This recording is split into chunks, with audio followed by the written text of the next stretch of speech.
지난 한 주 동안 대한민국은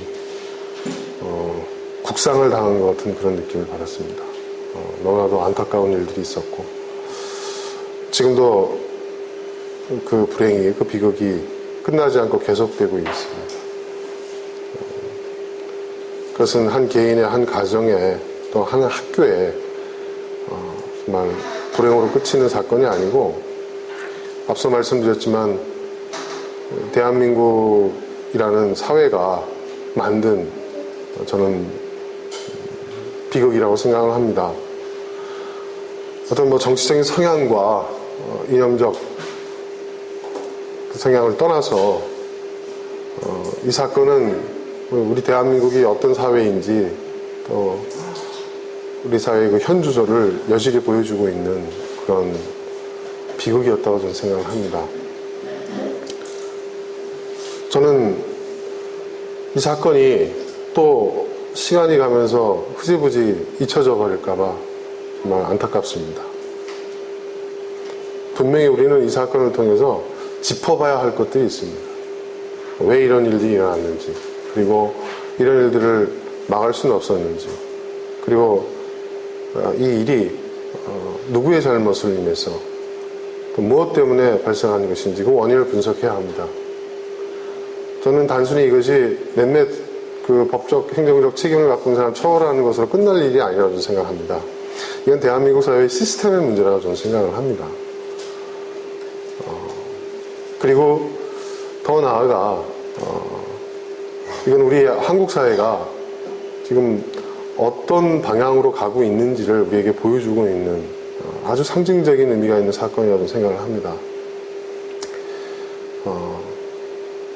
그러한 의미에서 우리 모두가 그 사건의 가해자요 피해자라는 사실을 우리는 잊어서는 안 될 것 같습니다.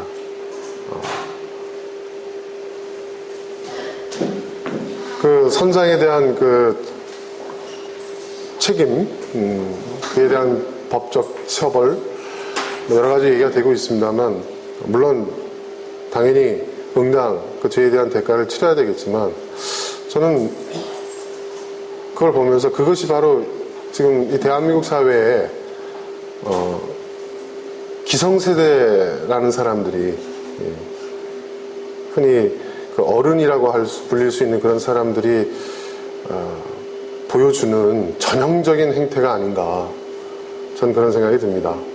65세의 선장은, 그 배의 최고 지도자인 선장은, 최고 책임자의 선장은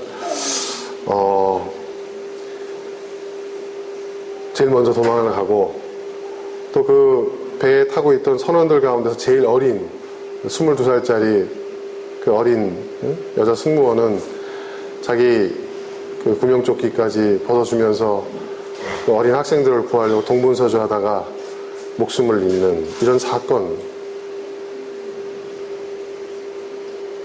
그리고 그 선장이라는 사람이 구조되어서 제일 먼저 한 것이 병원에서 젖은 돈 지폐를 말렸다는 그 행동, 그 하나하나, 그것이 우리 지금 대한민국 사회를 보여주고 있는 겁니다. 그리고 이 대한민국의 기성세대라는, 이 사회를 이끌어가는 사람들, 이 사회를 구성하고 있는 구성원들의 수준을 보여주고 있는 사건입니다.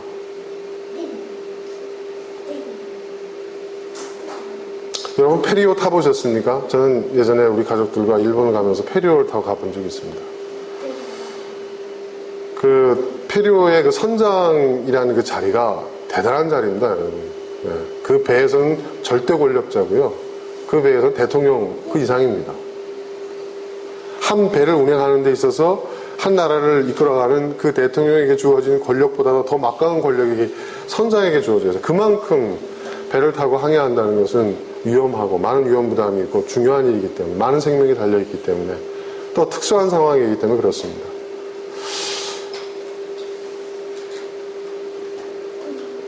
그 제복을 갈아입고, 그죠? 네. 그 페리오 선장들 보면은, 여러분 그 승조원들 보면요, 제복을 입습니다. 그 해군 장교처럼 입는 그런. 비행기 기장들만 제복을 입는 게 아니에요. 그 사람도 제복을 입고 있는 사람이에요. 그러니까 탈출할 때 보십시오. 민간 사복을 입고 있었지 않습니까? 갈아입은 겁니다. 이 구조대가 구조를 하러 갔을 때 승조원은 제일 나중에 구조를 한답니다. 그 구조 수칙에 의해서. 그러니까 자신들을 구조 안 할까봐 그 위급한 상황에 옷을 사복으로 갈아입은 거예요. 말이 안 되는 얘기죠.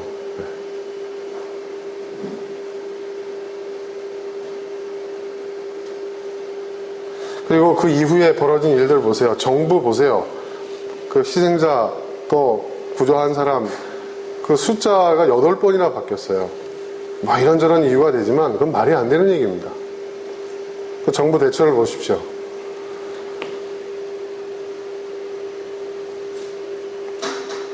이게 대한민국 사회의 현실이에요. 그리고 국민들은 어떻습니까? 그걸 놓고 온갖 유언비어들이 지금 난무하고 있고요. 그렇죠? 예? 별의별 인간들이 정말 인간에 대한 비애감을 느끼게 하는 짓들을 지금 하고 있잖아요. 유가족을 등쳐먹으려고 하는 사기꾼들이 있지는 않나. 또 이 국가적인 비극을 가지고 국민들을 대상으로 해서 또 온갖 유언비어를 살포하고 또 사기 행각을 벌이려고 하는 그런 인간들이 있고요. 참 다양한 인간 군산들이 보여지고 있어요. 이게 대한민국 사회입니다. 거기에 그 실종당한 또 목숨을 잃은 우리 어린 학생들 한번 생각해 보세요. 그 아이들이 무슨 죄가 있습니까? 자, 배 안에서는 계속해서 구명조끼를 입고 현재의 위치를 지키고 있으라고 그랬답니다. 그래서 그 아이들의 희생이 컸다는 것은 뭐 이제 전 국민들이 다 알아요.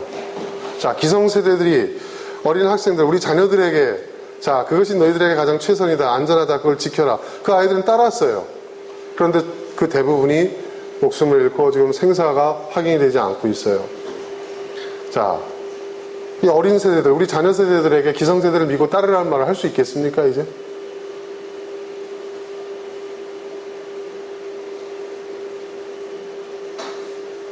말 안 들은 애들이 살아난 거예요, 여러분. 그렇죠? 제자를 지키고 있으라는 아이들은 다 지금 그 사지에 몰린 것이고, 그 말 통제에 따르지 않고 지 멋대로 행동하는 애들만 빠져나와가지고 산 거예요. 말하자면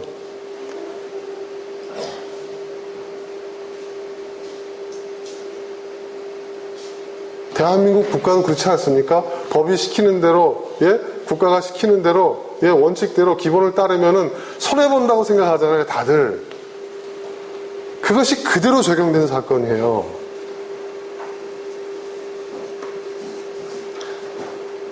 저는 그 선장이라는 사람이 용서가 되지 않습니다. 그리고 그 선장이 바로 제 자신인 것 같아요. 그리고 우리 모두인 것 같아요. 이 대한민국 사회 기성세대들 대표하는 인물이 아닌가.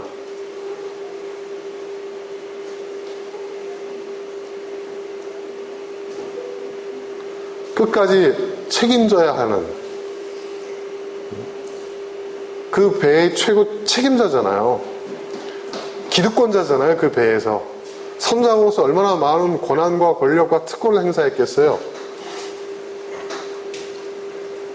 근데 그에 대한 책임은 하나도 지지 않습니다. 제 살 길을 가장 먼저 찾습니다.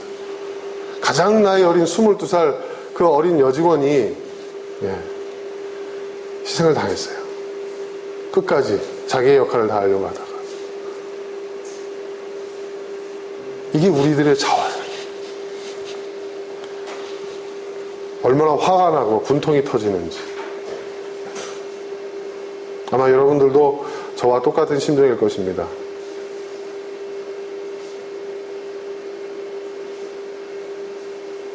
그리고 이 사건을 놓고 국론이 분열되는 거 보세요, 여러분. 이걸 가지고 무슨 좌빨들이 어떻더니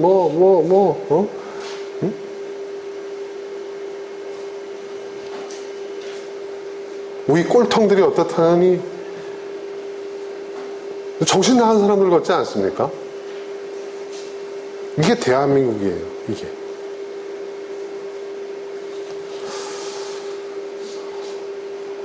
이제 우리 자녀들한테 기성세대의 말을 믿고 따르라는 소리를 어떻게 할 수 있겠습니까? 이제 너네 멋대로 해라.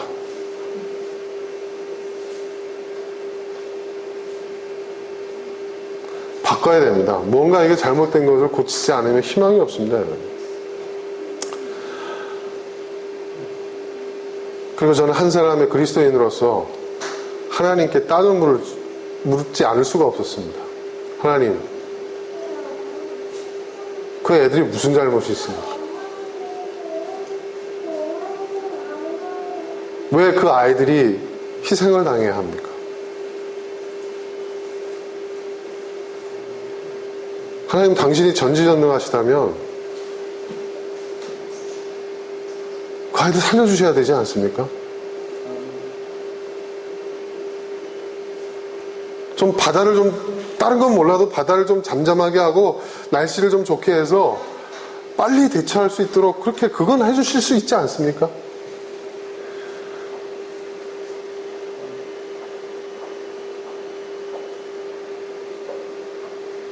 기적이라는 건 이럴 때 일어나야 되는 거 아닙니까? 누구를 위해서? 나를 위해서? 누구 면피하기 위해서? 그게 아니라 그토록 당신이 천하보다 소중하게 여기시는 그 수많은 그 한 영혼 한 영혼이 천하보다 귀하다고 하셨는데 그 귀한 생명들, 그 귀한 영혼들 그 차디찬 바다 속에서 죽어가고 이제 생사를 확인할 수 없는 그런 절망적인 상태까지 당신이 도대체 뭐 하시는 겁니까? 저 그렇게 물어봤어요. 누구보다도 하나님에 대한 반감이 막 끌어올랐어요. 목사 맞나요? 사실입니다. 가장이 그 식구들을, 아버지가 그 자식들을 돌보지 않고 책임지지 않는다면 아버지 역할을 하는 게 아니잖아요. 우리 아버지라며요. 그리고 그 수많은 아이들, 그 아이들의 잘못은 아니잖아요.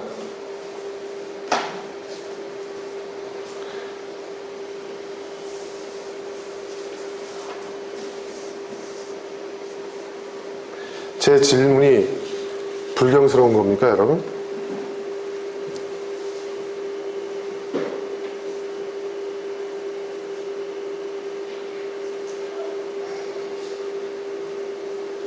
이 질문, 이 사건에 대한 토론이 인터넷상 기독교인들이 모여있는 여러 가지 그 포털 사이트나 막 거기서 논쟁이 치열했습니다. 들어가서 한번 봤어요. 뭐라고 얘기를 하나? 어떤 얘기들이 오가고 있나? 제가 던지는 이 질문은 상당히 믿음이 없는 사람들, 초신자들, 의심이 많은 사람들, 도마와 같은 사람들이 던지는 질문으로 치부되고 있더라고요. 자, 대부분 이렇습니다. 이 사건은 너무나도 안타까운 사건이다.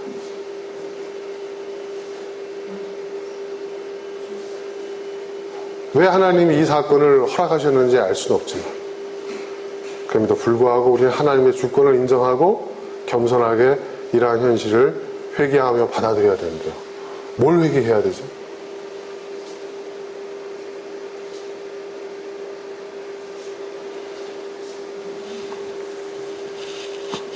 착잡한 마음을 가지고 어저께 오후에 해가 뉴욕 질 때 제가 뒷산에 올라가지고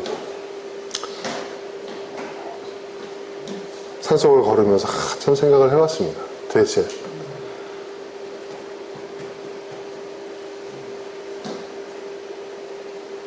내가 교인들 앞에서 뭐라고 이야기를 해야 되나?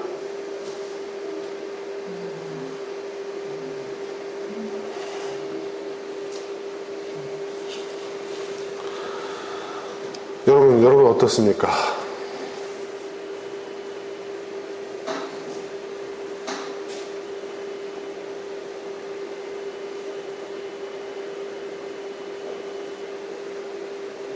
이 사건은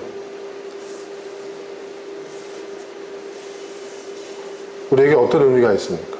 그리고 우리는 어떤 태도를 취해야 합니까?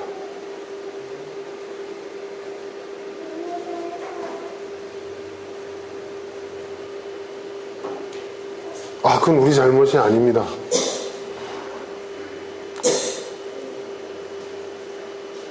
그건 우리가 어떻게 할 수 없는 사건입니다. 그냥 그들을 위해서, 희생자를 위해서, 유가족들을 위해서 기도해주고 이 사회가 좀 더 나은 사회로 바뀔 수 있도록 열심히 우리가 기도하는 것 외에는 다른 건 없습니다. 그뿐일까요? 그게 전부일까요? 그럼 그게 신앙의 전부입니까? 신앙이 할 수 있는 것이 그거밖에 안 되는 겁니까?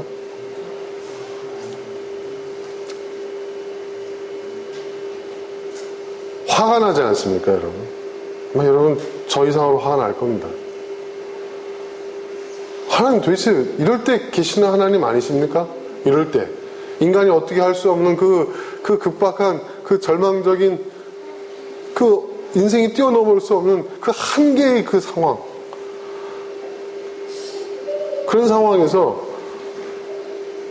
당신의 그 전지전능하심을 좀 보여주시면 안 됩니까? 아니, 앞서 얘기한 것처럼 바다가 갈라져가지고 배가 막 다시 죽은 자가 살아오는 이런 것까지는 아니더라도 그 사건이 나고 난 다음에 날씨를 좀 좋게 해줄 수는 없을까요? 네? 물살을 좀 잠깐 멈추게 해줄 수는 없을까요? 파도를 좀 잠잠하게 해줄 수는 없을까요?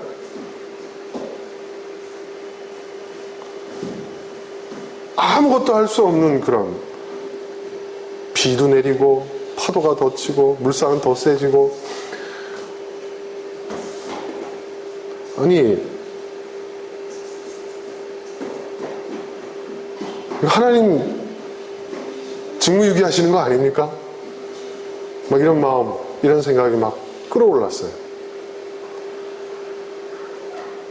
아니, 참새 한 마리가 땅에 떨어지는 것도 당신이 허락하지 않으시면 되지 않는다고 성경에 분명히 써 있는데, 참새 한 마리입니까 지금? 얼마나 소중한 우리의 자녀들, 그 귀한 생명들이 수백 명이 지금 거기 지금 청각을 다투는 그런 상황에 있는데 어쩌면 저렇게 철저히 침묵하고 계실까? 저분이 계시기는 할까?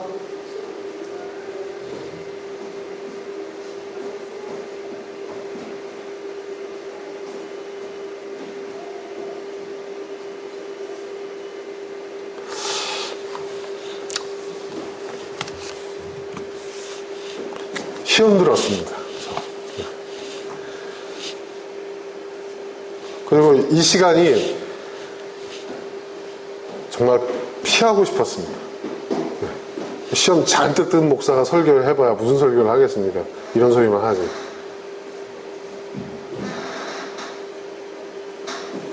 그런데 피할 수가 없었습니다. 이 자리에 쓴다는 것을. 왜? 제가 맡은 책임과 역할이거든요. 그렇죠?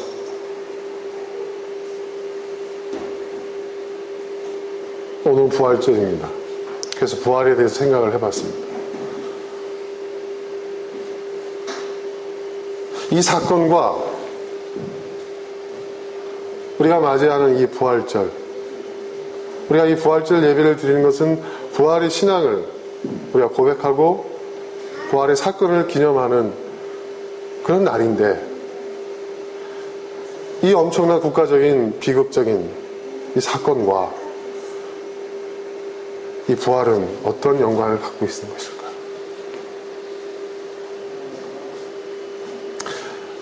그 아이들이, 그 희생당한 아이들이 언젠가 부활해서 하나님께로부터 그들이 당한 모든 불행과 고통, 그 아픔, 그 슬픔에 대한 보상을 받을 것이다.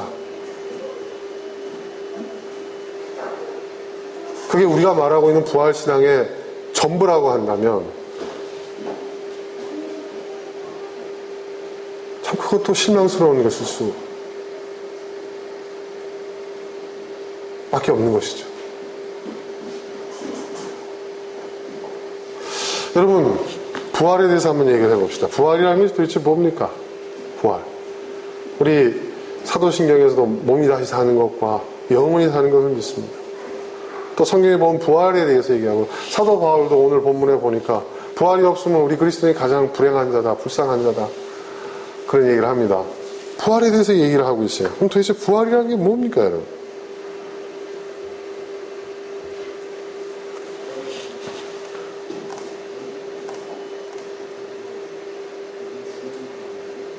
그 죽은 자를 다시 살려서 뭐 어떻게 하겠다는 겁니까? 그리고 그런 부활이 우리에게 던지는 메시지가 뭡니까? 뭘 말하고자 하는 것입니까? 아, 죽지만 죽는 것은 끝이 아니다. 우리가 다시 몸으로 부활할 것이고, 그리고 우리는 영원히 천국에서 복락을 누리며 살 것이다. 고작 그거라면 고작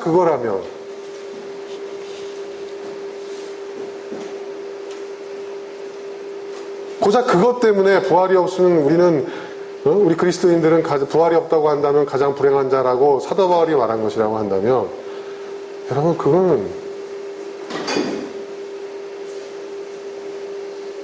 저는 정말 실망스러운 얘기를 들릴 것 같습니다.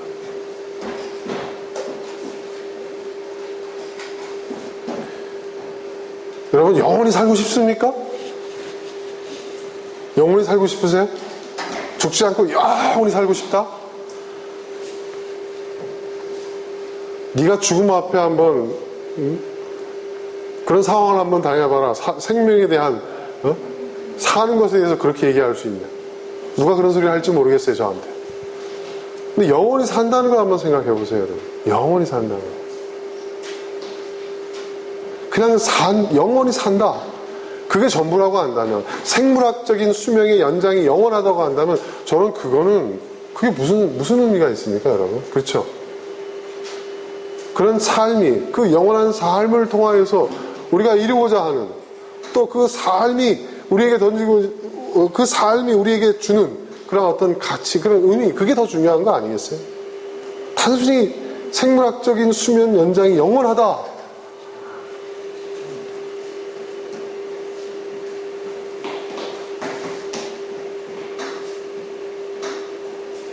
그건 아니죠. 여러분, 마치 가사 상태, 식물인간 상태에 빠져 있는 사람이, 회생 가능성이 전혀 없는 사람이 산소호흡기만 달고 10년, 20년, 30년 계속 수명을 연장. 그 생명도 소중한 것이긴 하겠지만, 과연 그것을 인생이라고 얘기를 할 수 있을까요? 우리가 바라는 삶이 그런 유의 삶은 아니지 않습니까? 뭔가를 느끼고, 뭔가를 행동하고, 뭔가를 이뤄나가고, 하여튼 의미와 가치를 찾을 수 있는, 살아있다는 것이 그런 거 아니에요? 단순히 수만 붙어 있는 게 아니잖아요. 부활이라는 것이 그런 것일까요?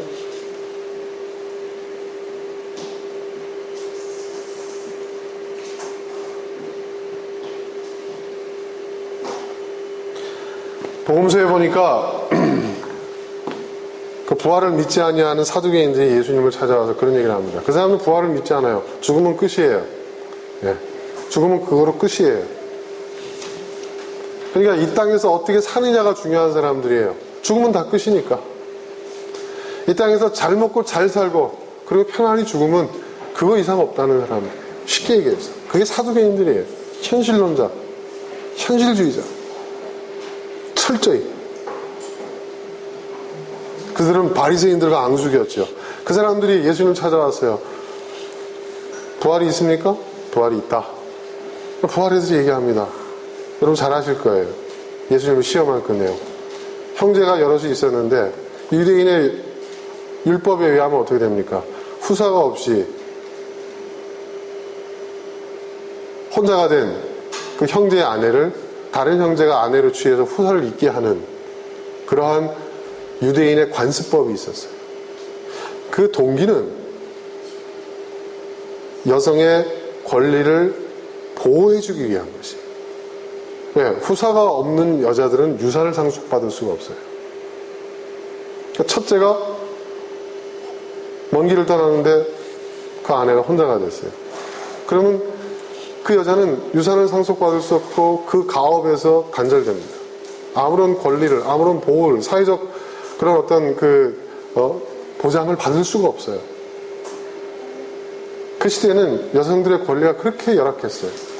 그러니까 그 불쌍한 여인을 보호하기 위해서 둘째가 아내로 맞아들여야 됩니다. 자, 그렇게 해서 여러 형제를 다 후사 없이 죽었습니다. 나중에 부활하면 그 여인은 도대체 누구의 아내가 되는 겁니까? 하고 예수님께 시험을 했어요.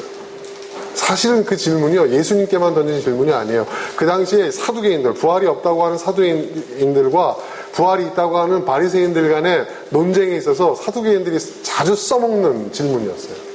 왜? 그 질문을 던지면 바리새인들이 대답을 못하거든요. 네, 대답을 못해요.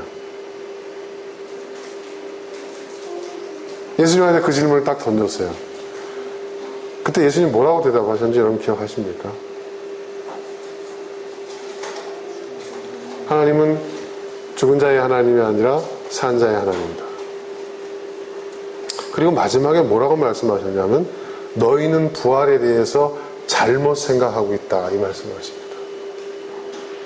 여러분, 이게 굉장히 중요한 얘기입니다. 사두개인들은 부활을 믿지도 않았지만 그 사람들이 부활을 믿는 사람들, 부활을 믿는다고 하는 사람들한테 던진 그 질문, 그 질문은 그 당시에 부활을 믿는 사람들이 갖고 있었던 생각들을 빗대어서, 자, 이런 경우엔 그러면 어떻게 되는 거냐? 그랬을 때 그들이 답을 할 수 없었던 그런 질문이었죠.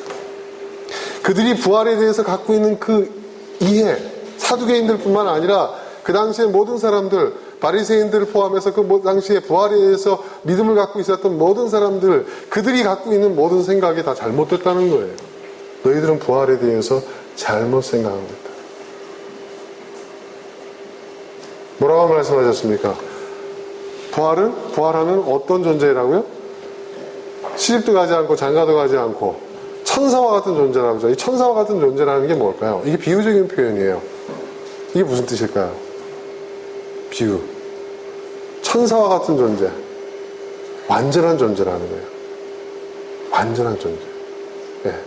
인간은 완전하지 못해요. 하나님이 완전하게 지으셨지만 우리가 범죄하고 타락함으로 인해서 하나님 형상을 이룬 불완전한 존재예요. 그러니까 천사는 인간보다 완전한 존재를 가리킬 때 감히 하나님께 빗댈 수는 없잖아요. 하나님과 같은, 그렇게 할 수 없잖아요. 근데 나중에 이제 또 신약성경에 보면 우리가 부활할 때는 예수와 같은 몸이 될 것이다. 예수와 같은 존재가 될 것이다. 이런 얘기를 합니다. 여기서 몸이라는 건 바디를 얘기하는 게 아니에요. 존재 그 자체를 말하는 거예요. 소마. 육체만 말하는 게 아니에요. 그러니까 무슨 말이냐? 부활은 완전한 존재가 된다는 거예요. 불완전한 존재가 완전한 존재가 된다는 거예요. 육체적으로 완전한 존재가 된다는 것만 의미하는 게 아니에요. 너희들은 부활을 잘못 알고 있다는 거예요. 그러면서 그 말씀을 하셨어요. 자, 저는 이 말씀에 귀를 기울일 수밖에 없었는데 그 말씀의 의미가 뭘까 하다면 부활을 묵상하면서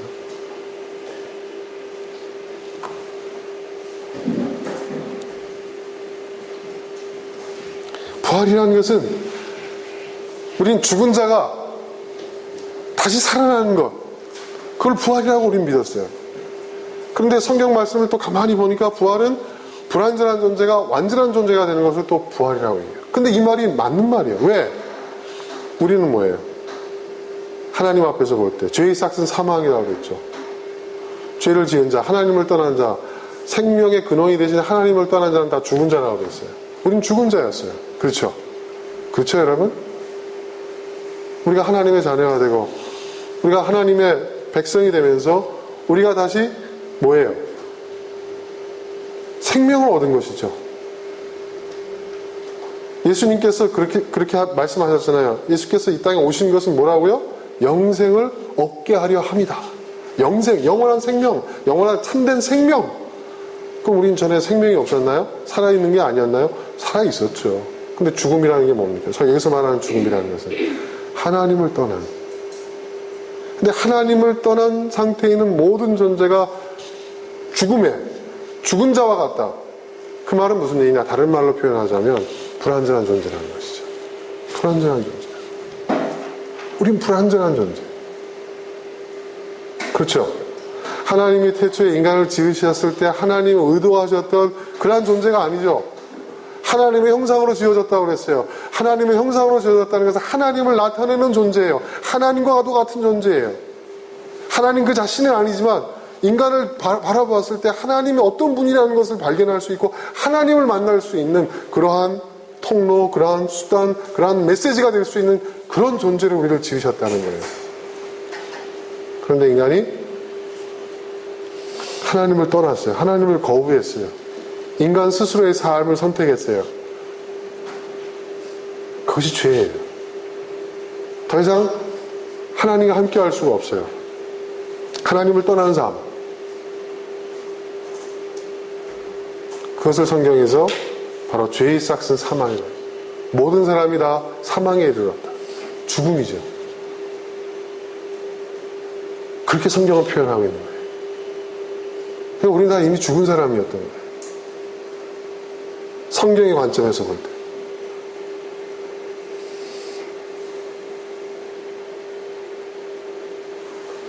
여러분, 부활이라는 것이 뭘까요?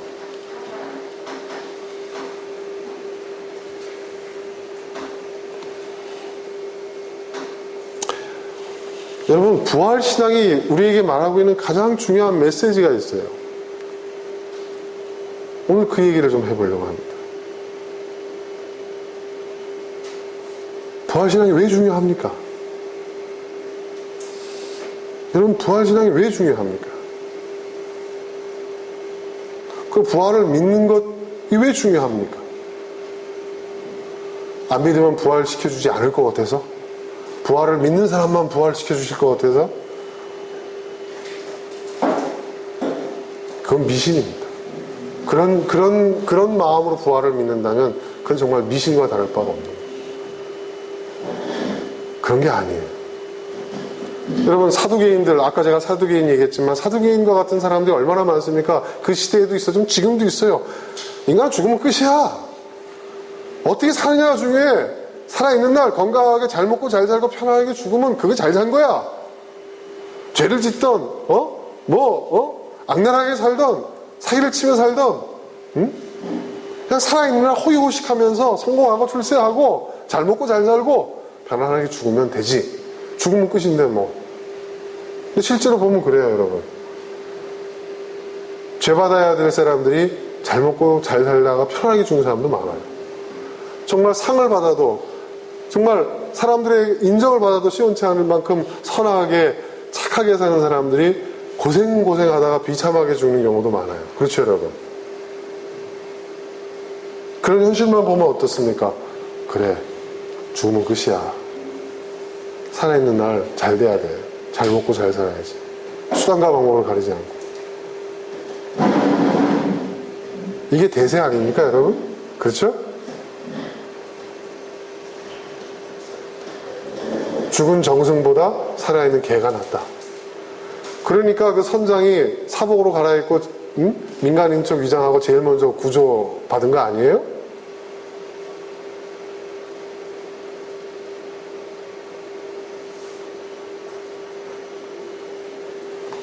세상 사람이 다 그렇게 생각하고 있어요. 사두개인들 뿐만이 아니에요. 대다수의 세상 사람들이 모든 시대를 뛰어넘어서 그렇게 믿고 살아가는 사람이 많아요. 그런 사람들이 어떤 세상을 만들었어요. 그런데 그들을 향해서 성경이 말하고 있는 거예요. 죽음으로 끝나는 게 아니라는 거예요. 내가 어떤 삶을 살았는지 반드시 그 정산을 하게 돼 있다. 심판을 받게 돼 있다. 죽었는데 죽은 자를 다시 살려놓으라도 반드시 그가 어떤 삶을 살았는지를 정산한다. 심판을 받는다. 이게 여러분 부활신앙이에요.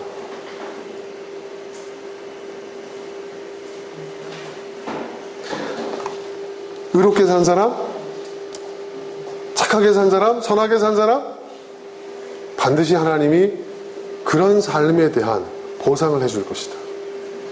악에 대한 심판, 의에 대한 보상이 있을 것이다. 이미 죽었는데? 죽으면 그만인데? 그렇게 살았지만 그렇게 불쌍하게, 억울하게, 선하게 바보처럼 살다가 좋은 세월도 못 받고 그거 죽었는데? 그건 죽었으니까 그만하냐? 아니다. 죽은 자를 다시 살려서라도 하나님이 그가 이룬 선과 그가 실천한 의에 대한 보상을 반드시 해줄 것이다. 이게 부활신앙이에요. 여기서 우리가 중요하게 생각해야 될 것이 있어요. 뭐냐?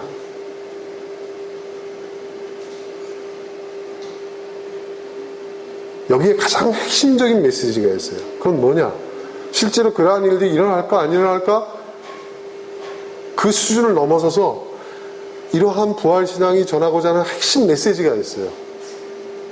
악은 반드시 심판을 받는다는 거예요. 선은 반드시 승리한다는 거예요. 믿습니까? 이게 부활신앙의 핵심이에요, 여러분. 바로 그거예요. 그게 핵심이에요. 그러니까 여러분, 이 땅에서 잘 먹고 잘 살고 성공하고 다 이렇게 뭐 적당히 세상과 타협하고 죄도 짓고 사기도 쳐먹고 도둑질도 좀 하고 이렇게 얕게 굴면서 이렇게 저렇게 하면 뇌물도 받아먹고 못된 짓도 하고 아무 일 없잖아. 그런 사람은 더 잘 살더라. 응? 너도 바보처럼 그렇게 착하게 살고 양심적으로 살려고 선하게 살려고 하고 원칙대로 살려고 하고 기본을 지키려고 하지 말고 바보 같은 사람 그렇게 살지 말어.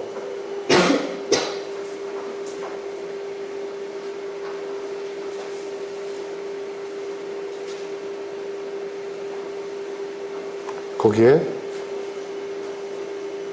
우리는 어떻게 할 것인가? 그런 것 같아. 그래, 나 너무 바보처럼 살아왔던 것 같아. 나도 이제부터 좀 얕게 살래. 응? 타협하고, 응? 나도 좀 적당히 좀 즐길 거 즐기면서 누릴 거 누리면서, 응? 뭐 남들도 다 그런데 뭐 나도 뭐, 응? 나 하나 그런다고 뭐 달라질 거 있어? 그래, 나도 좀 이제는 좀 얕게 살아야 될 것 같아. 자, 그런 삶을 선택할 것인가? 아니다. 그럼에도 불구하고 나는 그런 삶을 거부할 것이다. 나는 불의에 대한 심판 그리고 선과 의에 대한 승리를 믿는다. 내 생명이, 내 목숨이, 내 인생이 살아있는 그날, 그런 날을, 그 현실을 보지 못한다 할지라도 언젠가 반드시 그것이 현실로 이루어지는 그날이, 난 그날을 믿는다.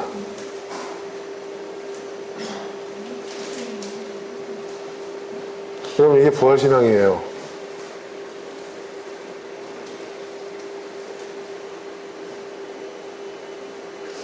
그래서 부활이 없으면 우리가 세상에서 가장 불쌍한 자라고 사도 바울이 말하는 거예요.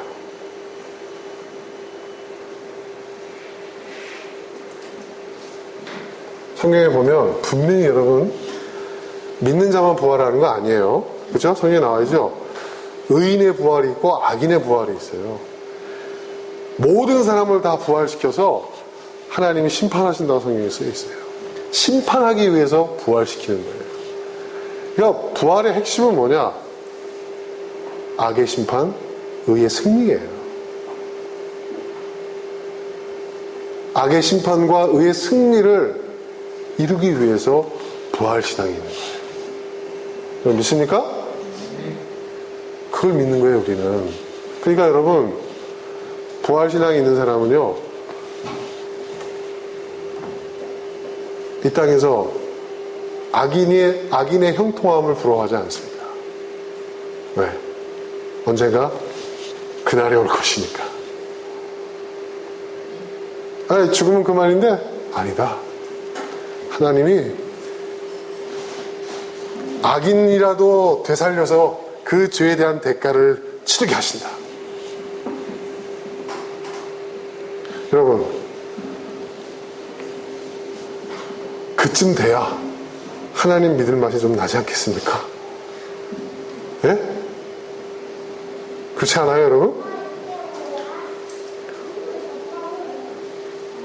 여러분, 이 부활신앙이라는 것이요, 언제 나왔느냐? 교회사를 보면 초대교회 때 많은 초대교회인들, 크리스찬들이 하나님의 말씀대로 예수님의 가르침대로 복음대로 살기 위해서 애를 썼어요. 그런데 그들이 정말 고난을 많이 받았어요. 그리고 이 땅에서 좋은 날을 보질 못했어요. 네. 사도들 다 어떻게 됐어요? 다 순교당했죠. 그렇죠, 여러분? 항상 핍박당하죠. 고통, 순교. 예, 여러분, 그들은 박해를 받는 그런 공고한 삶을 살았어요. 고난의 연속이었어요. 지금이야 우리가 대명천지에 예수 믿는다고 떠들고 다닐 수 있었지만, 여러분, 초대교회 그 시대에는요, 그럴 수가 없었어요. 목숨을 내놓고 항상 수많은 고난과 박해 속에서 그들은 살았어요. 자, 근데 그렇게 살았는데 그렇게 살다가 그냥 죽었어요. 순교당했어요. 그런데 예수를 믿지 않고 의롭게 살지도 않고 선과 의와 진리를 따르지 않고 지 멋대로 살고 죄지면서, 예? 그런 사람들이 더 많은 걸 누리고 더 성공하고 더 부자가 되고 또 죽음도 편안하게 죽어요. 예? 천수를 누리다가. 자, 그랬을 때 초대교회 공동체 구성원들이 질문을 한 거예요. 이거 도대체 어떻게 된 겁니까?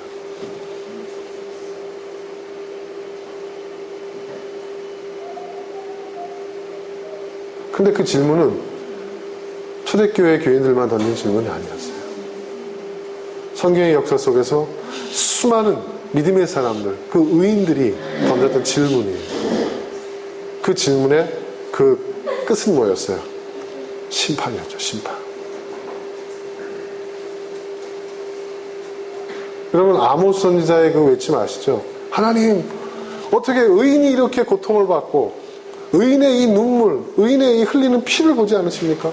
저 악인들이 저 형통함을 언제까지 보실 것입니까? 그랬을 때 하나님이 그에게 주신 말씀이 있죠. 뭐예요? 심판을 말씀하셨죠. 내가 좌시하지 않는다. 심판할 것이다. 세상의 불의에 대해서 심판할 것이다. 아모스가 그걸 보고 어떻게 했죠? 그 음성을 듣고 두렵고 떨렸다고 하죠. 그리고 속히 그것을 그게 부흥이죠. 성경에서 얘기한 그 부흥, 하나님이 말씀하신 것이, 그 말씀이, 부흥이라는 건 뭐예요? 우리가 생각하는, 그러니까 완전히 부흥을 지금 우리는 전혀 엉뚱하게 이해하고 있는 거예요. 부흥은 그런 게 아니에요. 부흥은 뭐예요? 하나님이 말씀하신 것이 현실로 이루어지는 거예요. 부흥. 과거에 약속되어 있던 성경의 말씀이 오늘 나의 삶 속에 리바이벌, 재현되는 거예요. 현실이 되는 거예요. 그게 부흥이에요. 그 부흥을 속히 이루어 주시옵소서. 하나님이 말씀하신 그 부흥, 그게 뭐예요? 악에 대한 심판, 의에 대한 보상, 그것을 속히 이루어 주시옵소서. 그게 부흥의 메시지. 아모스가 얘기해요. 여러분 아시겠어요? 그럼 부활은 뭐냐? 우리가 믿어야 되는 부활은 뭡니까? 난 죽지 않고 영원히 살 거야. 몸으로 다시 부활하는데, 야, 죽었다도 다시 살아날 수 있다. 부활은 의인도 부활하고 악인도 다 부활해요. 다 부활을 한다고 성경은 얘기하고 있어요. 그 부활의 목적이 뭐냐? 심판이라는 거죠. 그럼 여러분, 부활을 믿는다는 것 중요하지만 그보다 더 중요한 게 뭐예요? 그 부활신앙이 우리에게 얘기하고 있는 게 뭐예요? 지금 너는 어떤 삶을 사느냐는 거예요. 그렇죠? 그렇죠, 여러분. 다시 우리의 삶으로, 다시 우리의 일상으로 돌아오는 거예요.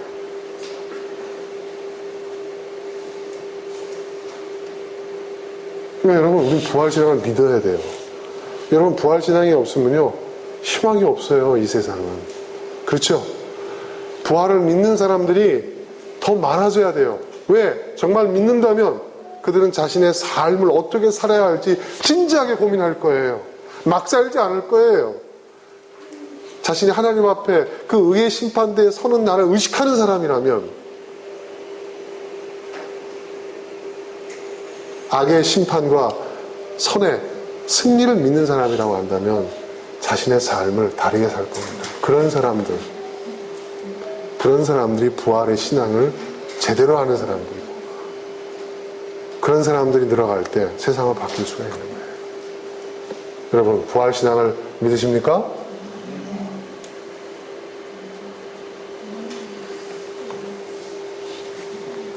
두 번째, 부활이 또 중요한 이유가 있어요. 아까 제가 잠시 얘기했죠. 부활은 뭐예요? 죽은 자가 다시 몸으로 살아난다. 그걸 믿느냐 안 믿느냐? 저는 그런 문자적인 그 믿음, 너 이거 믿어? 요 문장대로 믿어? 요거대로 믿어? 저는 그거야말로 도구마라고 생각해요. 그건 정말 그것 때문에 얼마나 많은 사람들이 희생을 당해야 했어요. 목숨을 잃어야 했어요. 그게 아니죠. 그 메시지 속에, 그 문자 속에 담겨져 있는